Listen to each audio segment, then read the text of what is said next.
Chapter 4 of The Science of Being Great by Wallace D. Wattles.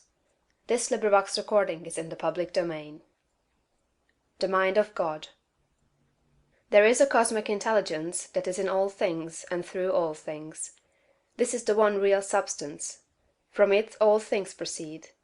It is intelligent substance or mind stuff. It is God.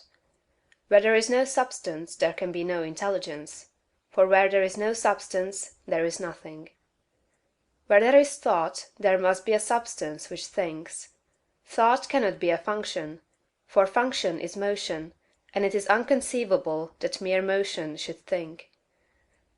Thought cannot be vibration, for vibration is motion, and that motion should be intelligent is not thinkable.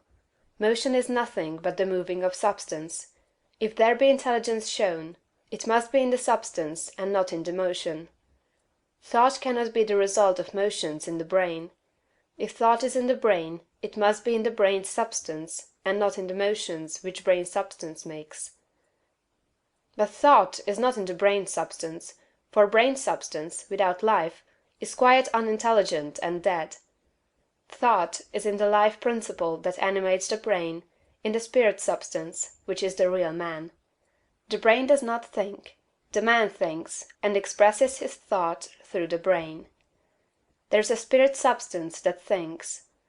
Just as the spirit substance of man permeates his body, and thinks and knows in the body, so the original spirit substance, God, permeates all nature and thinks and knows in nature. Nature is as intelligent as man, and knows more than man. Nature knows all things. The All-Mind has been in touch with all things from the beginning, and it contains all knowledge. Man's experience covers a few things, and these things man knows. But God's experience covers all the things that have happened since the creation, from the wreck of a planet or the passing of a comet to the fall of a sparrow. All that is and all that has been are present in the intelligence that is wrapped about us, and enfolds us and presses upon us from every side. All the encyclopedias men have written are but trivial affairs compared to the vast knowledge held by the mind in which men live, move, and have their being. The truths men perceive by inspiration are thoughts held in this mind. If they were not thoughts, man could not perceive them, for they would have no existence, and they could not exist as thoughts unless there is a mind for them to exist in, and the mind can be nothing else than a substance which thinks.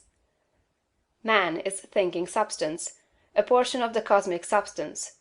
But man is limited, while the cosmic intelligence from which he sprang, which Jesus calls the Father, is unlimited. All intelligence, power, and force comes from the Father. Jesus recognized this, and stated it very plainly. Over and over again, he ascribed all his wisdom and power to his unity with the Father, and to his perceiving the thoughts of God. My Father and I are one. This was the foundation of his knowledge and power. He showed the people the necessity of becoming spiritually awakened, of hearing his voice and becoming like him. He compared the unthinking man who is the prey and sport of circumstances to the dead man in a tomb, and besought him to hear and come forth. God is spirit, he said. Be born again, become spiritually awake, and you may see his kingdom.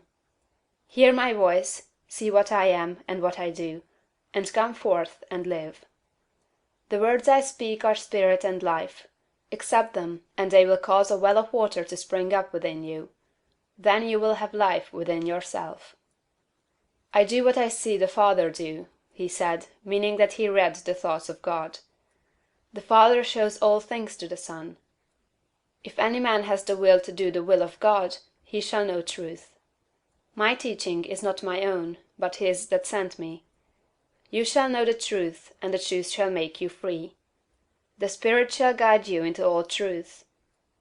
We are immersed in mind, and that mind contains all knowledge and all truth. It is seeking to give us this knowledge, for our Father delights to give good gifts to his children. The prophets and seers and great men and women, past and present, were made great by what they received from God, not by what they were taught by man.